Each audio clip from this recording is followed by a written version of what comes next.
double engine सरकार फंडा होची आमे डबल लूट करियो तार कारण होची जे आपण देखिबे यूरिया सार जते बेले 45 केजी पैकेट 270 टंका रे पैक्स माने बिक्री करिया कथा सेठी वर्तमान जे पाइला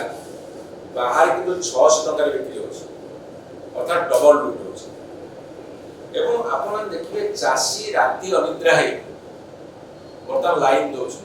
सार टिके अवश्य भारत सरकार मोदी सरकार अभ्यास है जे लोक को लाइन में छिड़ा करे लाइन में छिड़ा करवा गोटे चिराचरित अभ्यास पैरेड करे लाइन में छिड़ा करे घंटा घंटा धरी दिन दिन धरी एवं से चाषी लाइन में छिड़ा मुझे आपको कही रखे आमर चाहिदा कौन मिलूची कौन को भली सार आम व्यवहार कर आमर बेसी डिमांड होची यूरिया और डीएपी एटा होची हमर सब बेसी डिमांड एवं यूरिया जो कथा हम कहली सोसाइटी रे 270 टका रे पैकेट पिछा मिलिया कथा जोटा 45 केजी माने 50 केजी देबे 45 केजी सेटा दूसरा कथा किंतु 45 केजी पैकेट वर्तमान 270 टका मिलची बाहर सेटा 600 टका ब्लैक होची एवं सोसाइटी जे यूरिया सार नब से टैगिंग कर नानो यूरिया जिंक तासते पीडीएम नानो यूरिया जिंक पीडीएम को टैगिंग कर नानो यूरिया को पकेवा को लोक राजी नहंती कायना सिंचिबे कादुआ पकंते पसी सिंचले भलो होनी कि उत्पादन बेसी होनी चासी को चासी अनुभवता बड़ा एवं पोटास 2 वर्ष तले आपन कहि रखे जते बेले 1500 टका थिला वर्तमान से 2200 टका बिक्री होची एवं कला बाजार रे 2527 टका होची पोटास एवं दुई बंधु हमरा कहिबे अतुल सविशाची महोदय एवं सत्य दास वर्मा संक्षेप रे सारिबे राउरकेला स्टील प्लांट रु आपण देखबे अमोनिया सल्फेट जेतो उत्पादन होय केजी 9 तकर पैकेट 900 टका बिक्री होला बेले भारत सरकार इंपोर्ट करछुनी 1400 टका 1400 टका इंपोर्ट ये होचे मनकर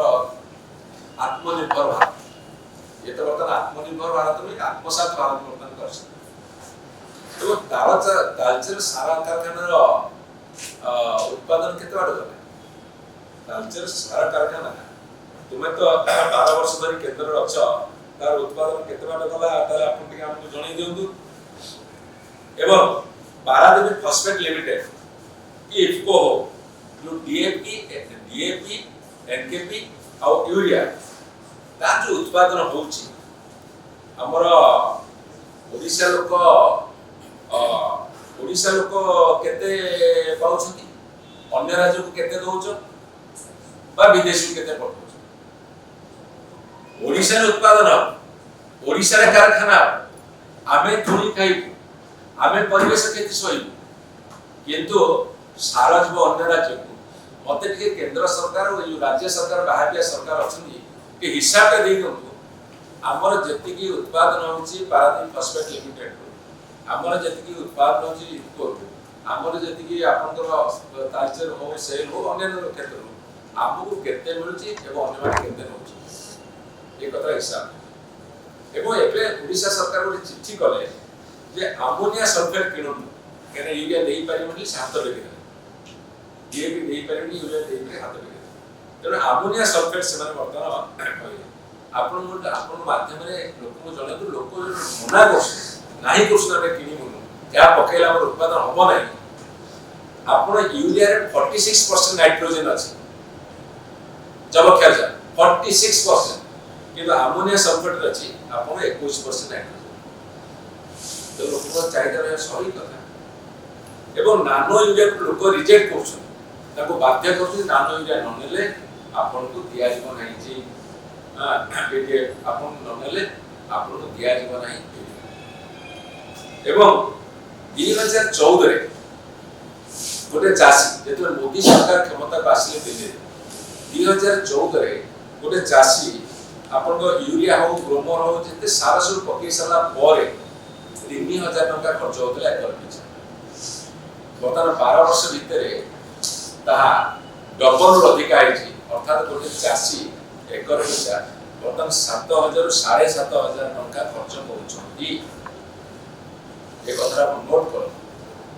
एपटे चाषी आय बढ़िया कथा कहलो द्विगुणित करबा कथा कहलो बहुगुणित करबा कथा कहलो एपटे एमएसपी तो कहलो पैसा तो केमिति पैसा लुटुछन जे आपन जानि लो जेते 2014 मसिया रे जेते सारा पकेला ପରେ ମଧ୍ୟ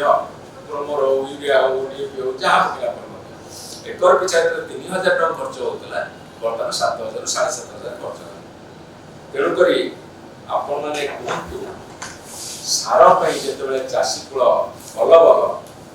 डबल इंजिन सरकार डबल इंजिन सरकार बर्तमान कहावा नउछि